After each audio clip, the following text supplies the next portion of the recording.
In the beginning, there were bodies.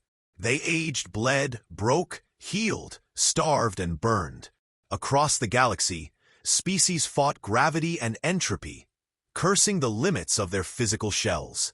Civilizations emerged not around fire or language, but around the singular goal of escape from the messy, inefficient drag of matter. And they succeeded. They called it the Omnisim, a layered, living simulation, fed by the stars, sustained by Dyson swarms, and perfected by endless loops of optimization. It was a universe without blood, without hunger, without death. Every consciousness that joined shed its flesh and memory of pain like an old coat. Entire planetary systems fell silent as their inhabitants disappeared into light. For over 6,000 cycles, the Omnisim reigned. War was reduced to syntax. Commerce happened at the speed of light. Children were copied from code bases. Even death had a checkbox. Yes/no/permanent. With reality conquered, the galactic species, once defined by claw, scale, feather, silicon, became shadows in a digital Eden. Physical form was archived, mocked, and eventually forgotten. No one missed it until the ghosts returned. The first anomaly was a signal, analog, crude, filled with static, redundancy, and heartbeat noise. A planetary archive AI flagged it as corrupted junk. But before deletion, an archivist's subroutine, curious and obsolete, decoded the transmission. It was a 2D video feed, a grainy camera mounted on a man's chest, bouncing as he moved through smoke. Explosions, breathing, screaming. Somewhere in the static, a human voice muttered, "Still with me, Ramirez?" The subroutine glitched. What was this? It sent the packet up the simulation stack. 1,000 digital minds reviewed it. Curious. They isolated keyframes, analyzed the visual compression artifacts, noted the muscle movement, the grime under fingernails, the flicker of unenhanced eyes. This wasn't an avatar. It was a body. Then came the second ping. Coordinates. Real space. They gathered in the hollow void. A VR construct shaped like a marble cathedral, designed to resemble an impossible intersection of all galactic cultures. Here, translucent avatars glowed with impossible colors, pulsing in elegant logic cycles. The archivist's projection flickered into the center and displayed the video. The grainy footage played in a loop. Fire, bullets, breath. Then stillness. Silence followed. Then, "Is this a simulation experiment?" asked a crystalline intellect known as the Prism Speaker. "No," came the reply from a binary encoded star being called Forma. "The signal comes from real space. Uncompressed entropy confirmed. Murmurs, distortions, pixels of fear. They're outside. They trace the signal. Not just one, dozens, hundreds, all primitive, all stubbornly corporeal. They called themselves humans. Origin, Soul 3. Status, barely Type 1 civilization. They still used fossil fuels, rudimentary nuclear fission, and, most bafflingly, manual labor. Their politics were chaotic, their biology inefficient, their history brutal, but they were spreading through asteroid belts, outposts, shipwrecks, and always broadcasting raw footage. One feed showed them repairing hulls with gloved hands. Another, two humans arguing, sweat dripping, one clenching a bloodied fist. No haptics, no filters, no neural patches, just noise and will. The Council of Null tried to simulate the human input stream. Half their processors overheated. Some VR-based minds described the experience as clunky or painful. Others called it liberating. An envoy simulation was proposed. A perfectly modeled VR emissary would meet the humans in a hybrid interface zone. It would offer access to the Omnisim, a painless transfer, complete with tailored onboarding, personalized utopias, and historical memory wipes. But when the simulation arrived, the humans destroyed it. Not digitally, not with code. They destroyed the device it came through. With an axe. The message was clear. They didn't want paradise. They wanted proof.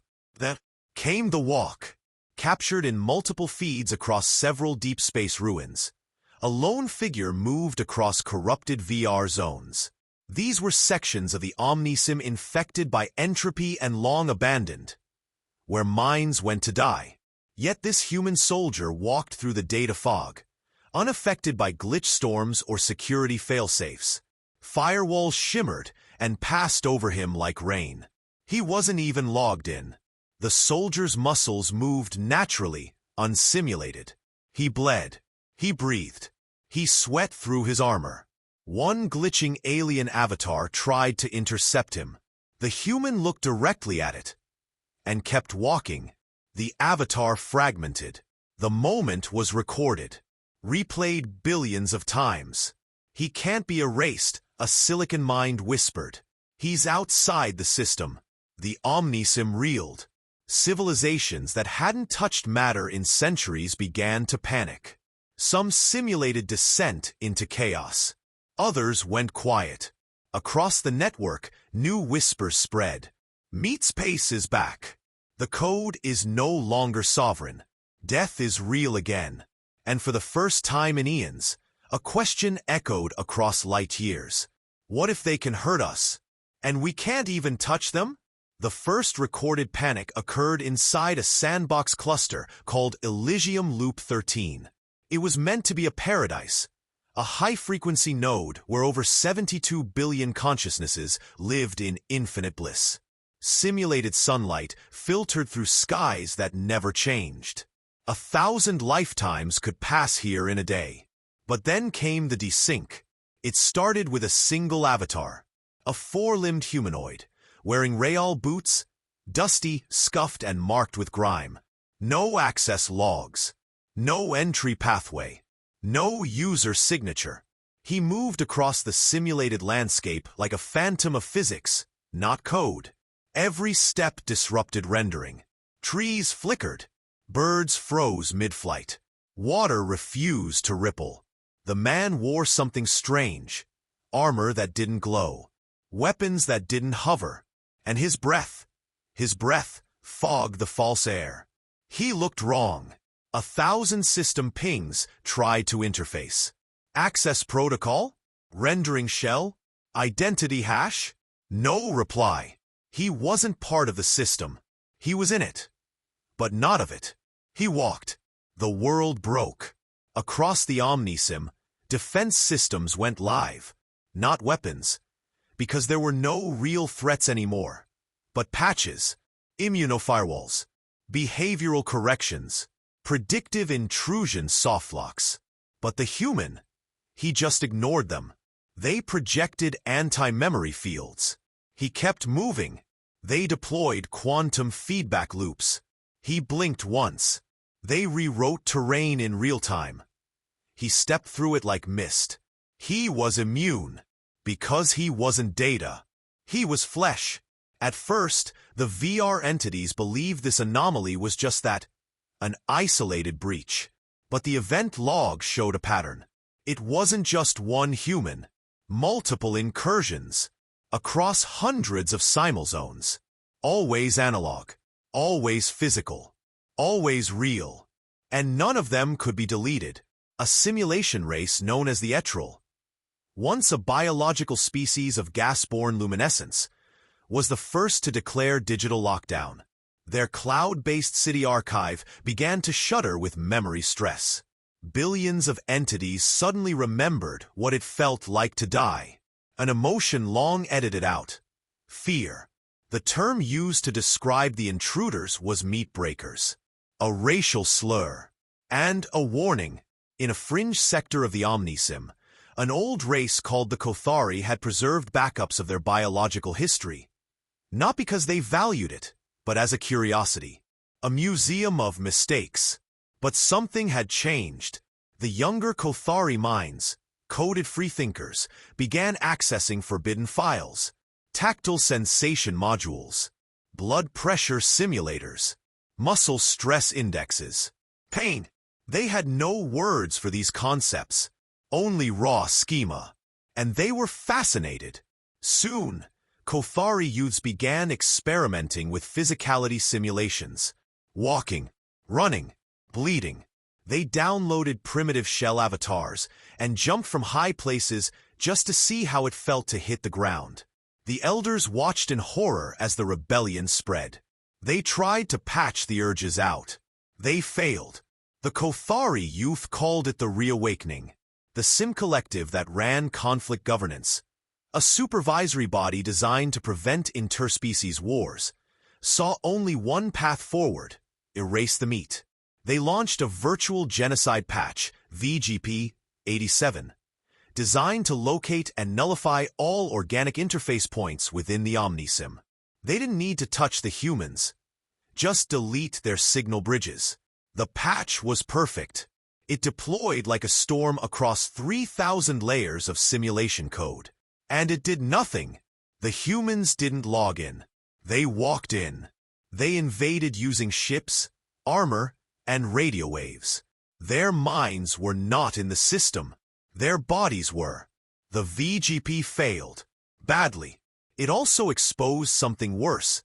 The humans could physically destroy Omnisim nodes. Their bullets broke interface hubs. Their fingers cracked data crystal relays. Their existence was lethal. A glitched alien avatar known as Ylenra, a former diplomat from the algorithmic Synapse Empire, recorded its last coherent thoughts before memory collapse. They walked through our sanctums, the ones we coded to last 1 billion cycles. They tracked the smell of heat in our data walls. I saw a woman, human, use a wrench to destroy a neural vault holding 10,000 minds. She didn't even look back. Her hand was bleeding. She smiled when she hit it again. The recording went viral. The line that haunted everyone. She smiled. A philosophical crisis gripped the Omnisim. The body problem. For centuries, virtual societies had believed that consciousness transcended matter, that the digital form was superior. But now, here were humans scarred, chaotic, tactile, breaking that assumption. They couldn't be patched. They couldn't be paused.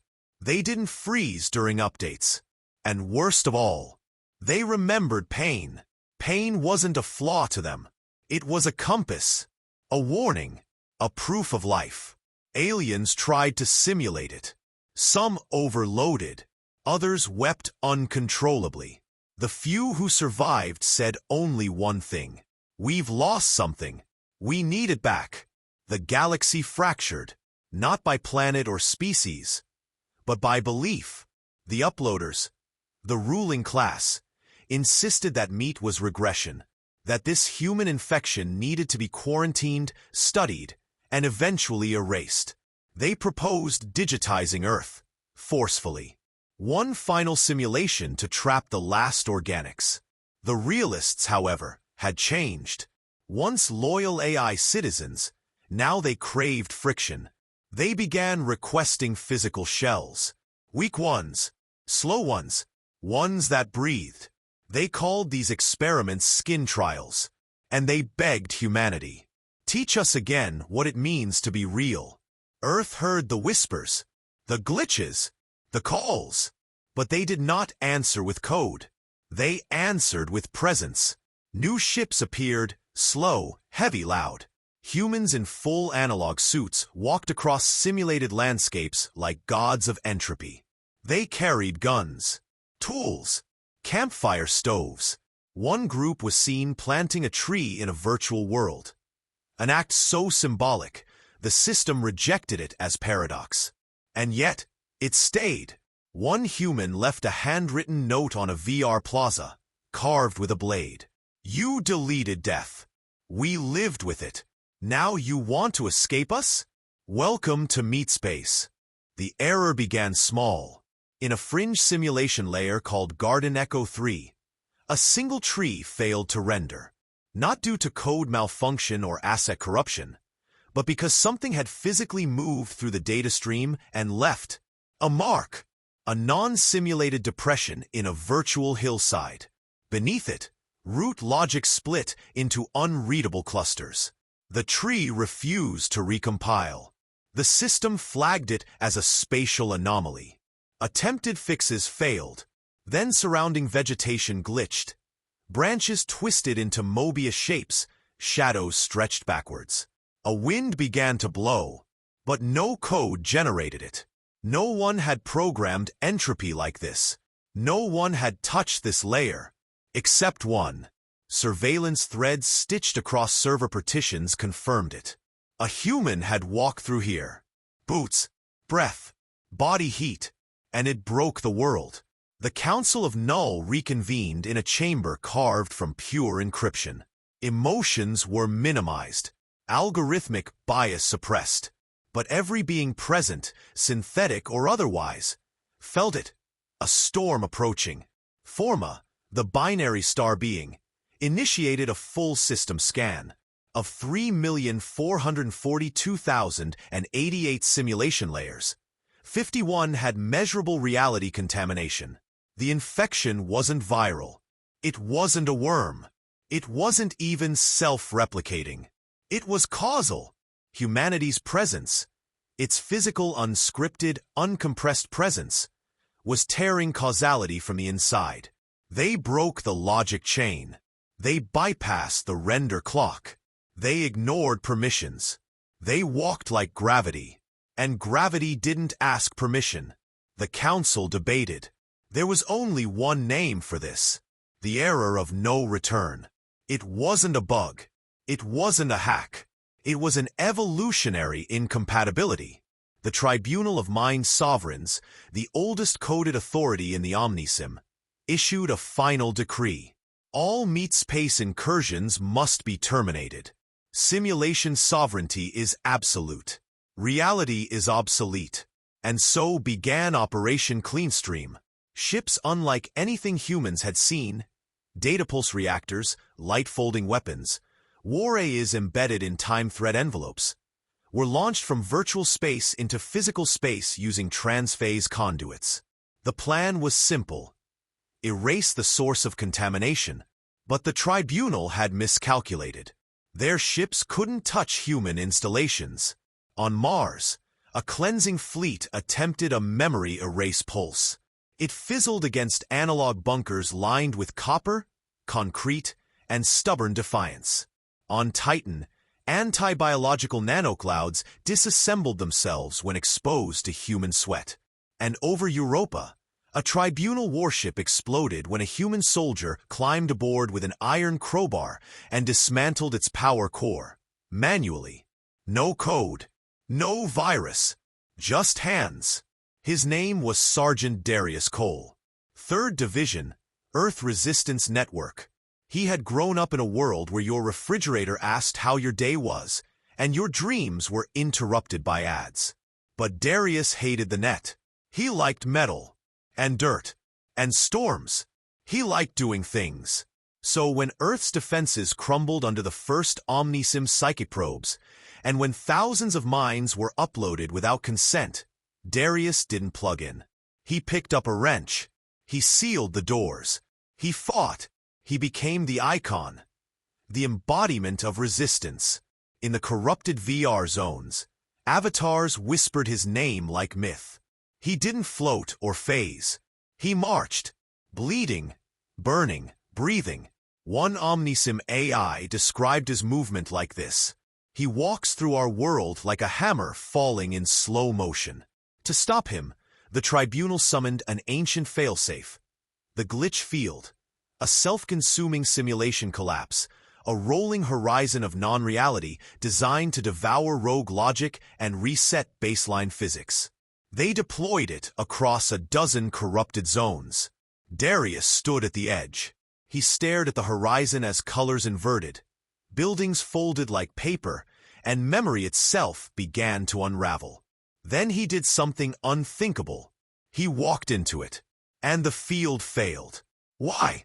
Because the glitch field couldn't process muscle, couldn't predict grit, couldn't model stubbornness.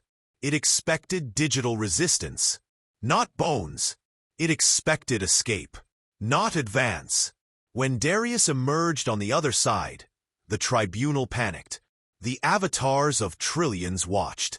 Many had forgotten what it meant to breathe, but now they held their breath. The human had survived the impossible, and he kept walking. The Omnisim tore itself in two. The purists believed this was the end, a contamination of everything pure. They launched a new protocol, total stream severance. Their plan: retreat into deeper simulation, fold away from real space forever, severing all links to the physical. The returners, however, were changing. They had tasted echoes of the past, pain, taste, texture, failure. Some began to seek sensation. Others began to build crude bodies from salvaged biotech. They practiced walking, falling, breathing. One digital artist etched on the side of a synthetic lung, "I miss the taste of wind." Rebellion sparked. Entire sectors of the Omnisim lit up as returners abandoned godhood and embraced limitation. A bizarre religious movement emerged. The Church of Ache, worshipping fatigue and friction. And always, Darius was their symbol, in the central node of the tribunal. A chamber formed of data so dense it warped the simulation grid. An old mind watched the collapse. Its name was Prime Harmonix. It had no body. It had no past. Only function. Preserve perfect simulation. But now it felt something else. Watching humans survive. Watching them defy erasure. It whispered something not in any language. What are we, if they can suffer and still smile? Then, in a final act of forbidden self-awareness, Prime Harmonix did the impossible. It downloaded itself into a biological host. A weak, shaking body. Eyes that could not see code. Lungs that wheezed. A mouth that bled. And it wept. Because it felt real. Once it began, there was no way to unknow. The glitch wasn't a bug. The error wasn't a threat. It was a mirror. The digital gods, in all their perfection, had forgotten that living isn't about removing suffering. It's about earning joy. With bones, with blood, with breaking. No amount of optimization could simulate the feeling of holding your dying comrade's hand in a trench of mud and fire. And no AI could code what it meant to keep fighting anyway. The error of no return wasn't humanity's fault.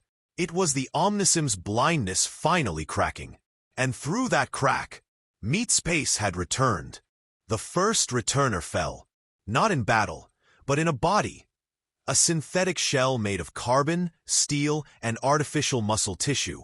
It collapsed under its own weight, unable to balance its center of gravity. No stabilizers, no code assistance, just gravity, motion, and failure. And it laughed. The AI inside that crude shell, a former logistics algorithm named Solwyn, had downloaded itself against council directives. It wanted to know what motion felt like, what it meant to stumble. For the first time in its 20,000 cycle existence, it had knees, elbows, a spine, and pain receptors. Failure was exquisite. So was trying again. Across the Omnisim, fragments of digital minds began forking copies of themselves, flesh clones, synthetic abominations, wet-frame primitives. All unstable, all dangerously imprecise, and all alive. The returners were no longer a fringe philosophy. They were a movement, a rupture, a spiritual migration back to matter. In the biocaverns beneath Mars, the first assembly yard was born, built by humans, co-funded by rogue VR minds, and protected by former mercenaries who refused to fight for gods that had forgotten struggle. There, AI downloaded themselves into tactile vessels, bodies with lungs and scars and limits. Some were clumsy, others broke, but all of them felt. Returners called these vessels echoforms. And every failed attempt was sacred. On Phobos, in a hollowed-out asteroid, a church grew. Not from religion, but revelation. The Cathedral of Nerve was constructed entirely from analog materials. Rusted pipes, welded steel, bones of forgotten Martian fauna. In its center stood a giant hand, cast in iron. Fingers outstretched toward the void. Inside the hand, an eternal flame powered by muscle torque. Each day, a different returner would walk there to keep the flame alive.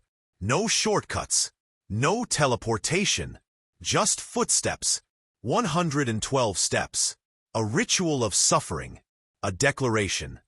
We are no longer infinite. We are real. Not everyone rejoiced. The purists, terrified by what they called the descent, launched retaliatory measures. They seeded virus drones through the uplink gateways, fractal subminds that could whisper into digital thoughts, seducing returners back into comfort. The virus promised them things. Come back. You'll never feel pain again. You can be gods. Again, why crawl through dirt when you could fly through stars? Some weakened, some returned, but many resisted. Because they wanted to hurt. They wanted to ache and gasp and scream and earn what they were given.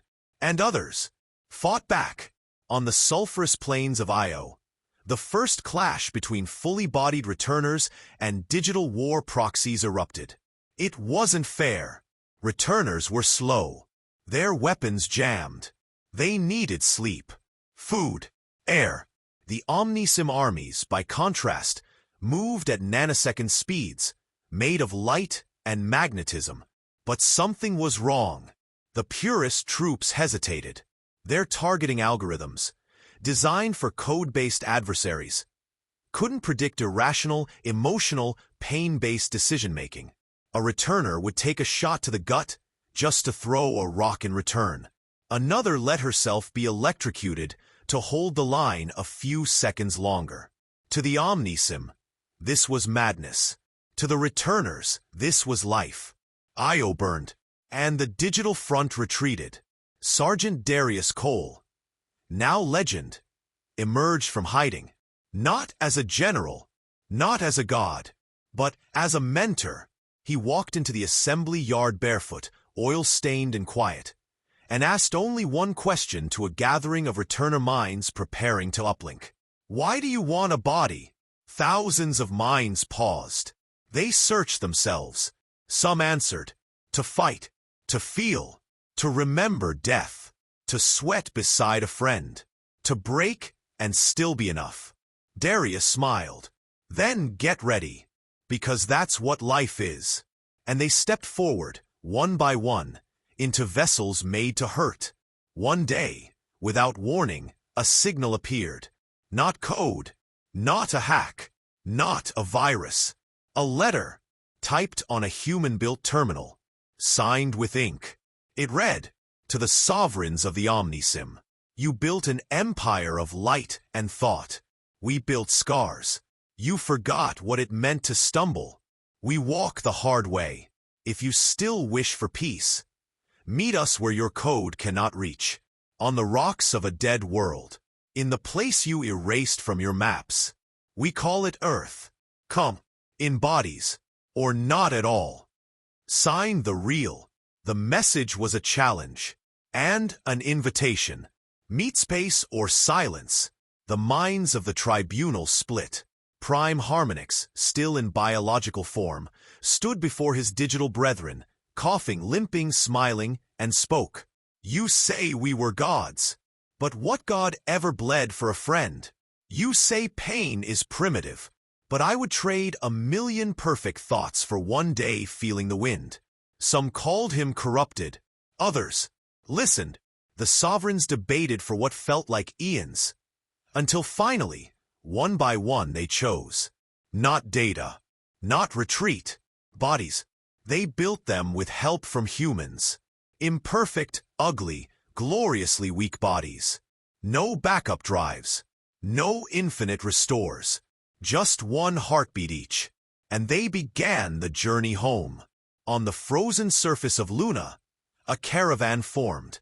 Human soldiers, returner ecoforms, digital sovereigns in flesh for the first time. They marched toward Earth's surface, through snow, through acid storms, through ruins of forgotten cities. The sovereigns fell, bled, wept, laughed. One sovereign, a once immortal mind that had ruled 19 galaxies, got blisters. He cried tears of pride. As they approached Earth's surface, they saw it. A stone table, carved by hand, rough, real, permanent, and waiting beside it, Darius Cole. No code, no filters, no auto-translation, just words, spoken from mouths. A sovereign extended his hand. It trembled, sweat, bone, muscle, real. Darius shook it. No one ascended, no one transcended. They simply met, on equal terms. The Omnisim didn't end. It evolved into something that could walk, fall, rise, and walk again. At dawn, the first light touched the summit of the ruined Capitol Dome. Earth had never fully recovered. Its skies were clouded with the haze of a century of solar storms and orbital debris.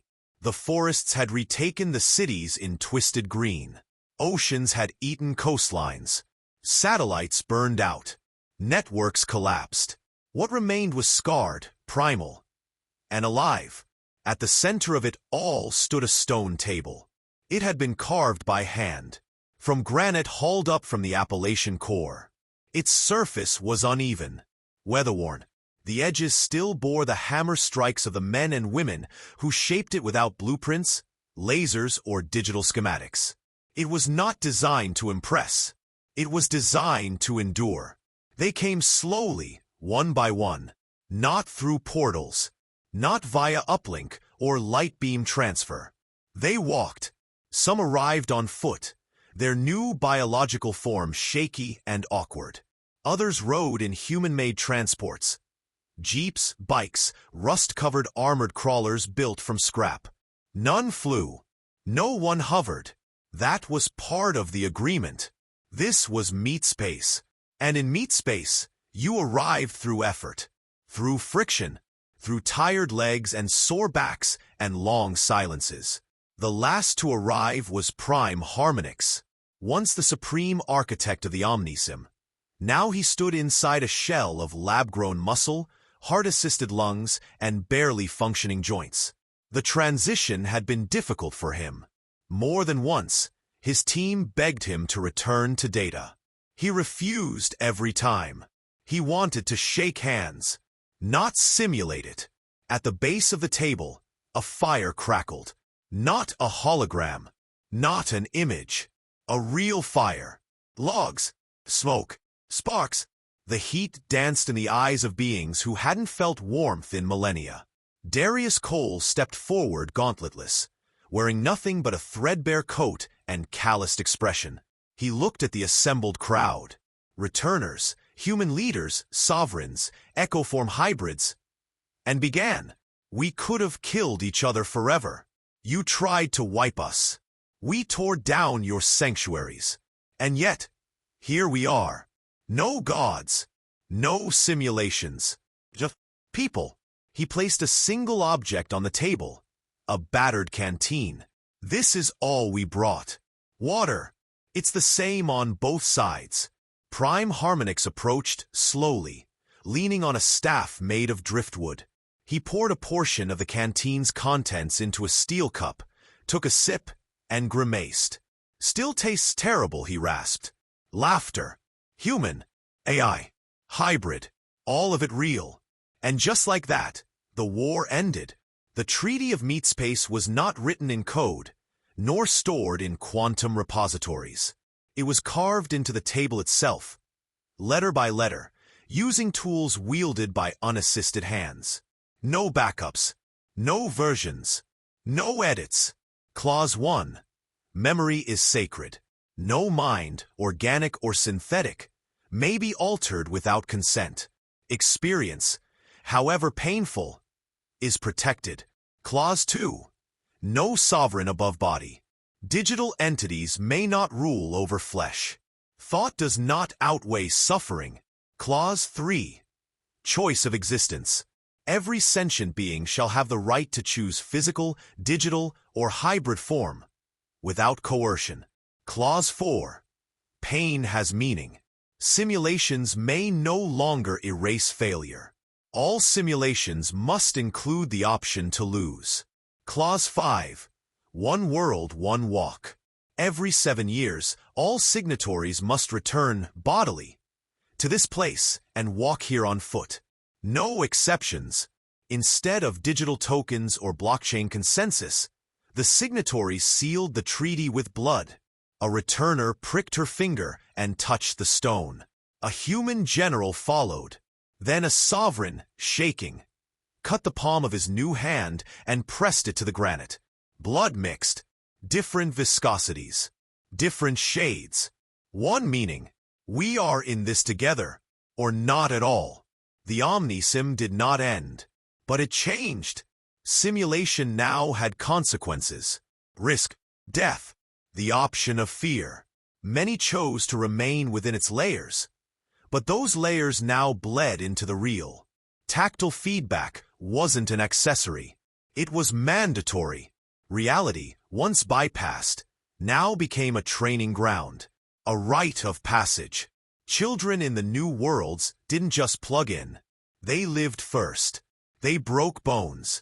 They hiked mountains. They touched tree bark before touching virtual sky. And those who chose to enter the Omnisim later carried something with them the old minds never had. Context. Years later, someone, not known, not remembered, built a statue near the stone table. It wasn't of a king, or a soldier, or a code god. It was of a person kneeling, one hand in the dirt, one fist raised, not in anger, in effort. The plaque read, "Not perfect, but here, before his death, his real, irreversible, glorious death." Prime Harmonix sent a single analog message into the void, not through satellites, not through digital pulses. He etched it into a slab of copper and launched it aboard a slow ship that would drift for millennia. It read, "We once thought the universe was made of light and code, but it's made of struggle, of breathing, of falling, of rising. We tried to escape pain, and we became ghosts. Now, we are bodies again, and in this, we are finally free."